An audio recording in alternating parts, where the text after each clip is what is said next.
সরকারি চাকরি অধ্যাদেশ 2025 নিয়ে সৃষ্ট সমস্যার সমাধান না হওয়া পর্যন্ত প্রতিদিন সচিবালয়ে 1 ঘন্টা করে কর্মবিরতি পালন করার ঘোষণা দিয়েছেন আন্দোলনরত সচিবালয় কর্মকর্তা কর্মচারী ঐক্য ফোরাম। দর্শক, এই মুহূর্তে আপনাদেরকে সরাসরি সংযুক্ত করেছি বাংলাদেশ সচিবালয়ের 1 নং গেটের সামনে থেকে, এবং যেখানে কিন্তু সচিবালয়ের যেই ভেতরে কিছুক্ষণ আগে কিন্তু যেই কমিটি গঠন করে দেওয়া হয়েছে সৃষ্ট সমস্যা সমাধানে, সেই কমিটির যেই সদস্য রয়েছেন ভূমি সচিব, তিনি কিন্তু গণমাধ্যমে কথা বলেছেন। এছাড়া যেই সচিবালয় কর্মকর্তা কর্মচারী ঐক্য ফোরামের নেতৃবৃন্দরাও কিন্তু কথা বলেছেন। সেখান থেকেই কিন্তু এই ঘোষণাটি তারা দিয়েছেন, এবং তারা বলছিলেন তারা যতদিন না পর্যন্ত এই সমস্যার সমাধান হচ্ছে ততদিন পর্যন্ত কিন্তু তারা 1 ঘন্টা করে দৈনিক তাদের কর্মবিরতি পালন করে যাবেন। দর্শক, বেশ কিছুদিন যাবতই কিন্তু আন্দোলন করে আসছিলেন সচিবালয়ের কর্মকর্তা কর্মচারীরা, এবং তারা যেই দাবিটি করছিলেন তাদের যেই সরকারি চাকরি অধ্যাদেশ 2025 সেটি বাতিলের দাবিতেই কিন্তু তারা তাদের এই আন্দোলন কিন্তু চলমান রেখেছেন, এবং যার কারণে কিন্তু সচিবালয়ের ভেতরে, অর্থাৎ বাংলাদেশের হৃৎপিণ্ড বলা হয় যেই সচিবালয় প্রশাসনিক দিক থেকে, এবং সেই প্রশাসনিক কার্যক্রমে কিন্তু স্থবিরতা দেখা গিয়েছিল, এবং যেই আন্দোলনের ধারাবাহিকতায় কিন্তু ডিএমপির পক্ষ থেকে এবং সরকারের পক্ষ থেকে কিন্তু কঠোর নিরাপত্তা ব্যবস্থা ধার্য করা হয়েছিল, এবং গতকালকেও কিন্তু এই সচিবালয়ের কিন্তু দর্শনার্থীদের প্রবেশ নিষেধ ছিল, এবং ভেতরে কিন্তু আন্দোলন করছিলেন কর্মকর্তা কর্মচারীরা, এবং তার পাশে অর্থাৎ বাহিরেও কিন্তু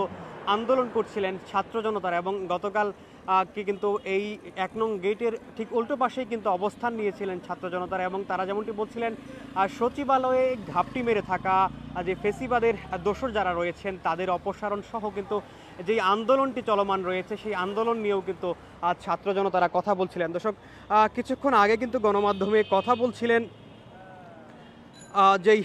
আন্দোলন চলমান রয়েছে সেই আন্দোলনে কিন্তু কথা বলছিলেন ভূমি মন্ত্রণালয়ের সিনিয়র সচিব যিনি রয়েছেন ASM সালেহ। তিনি কিন্তু মন্ত্রিপরিষদ বিভাগে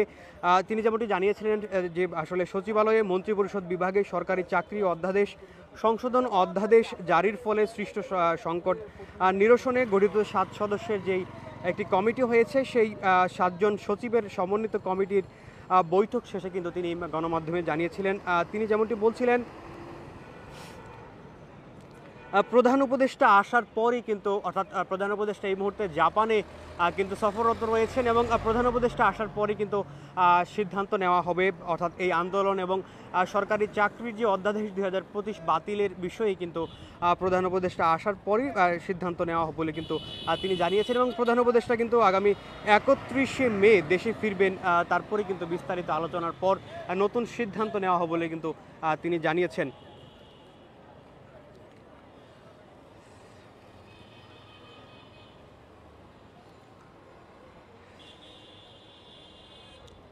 অন্যদিকে কিন্তু এই সচিবালয়ের যে আন্দোলন রয়েছে সেখানে কিন্তু সচিবালয়ের কর্মকর্তা কর্মচারী ঐক্য ফোরামের নেতৃবৃন্দরাও কিন্তু গণমাধ্যমে কথা বলেছিলেন। তিনি যেমনটি সংবাদ সম্মেলনে কিন্তু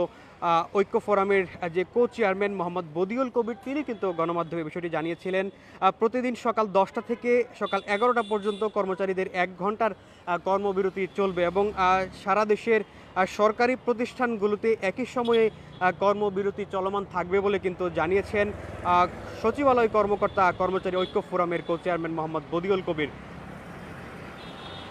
এর আগে কিন্তু সকালে ভূমি মন্ত্রণালয়ের সচিব সিনিয়র সচিব ASM সালেহ আহমেদ যেমনটি জানিয়েছিলেন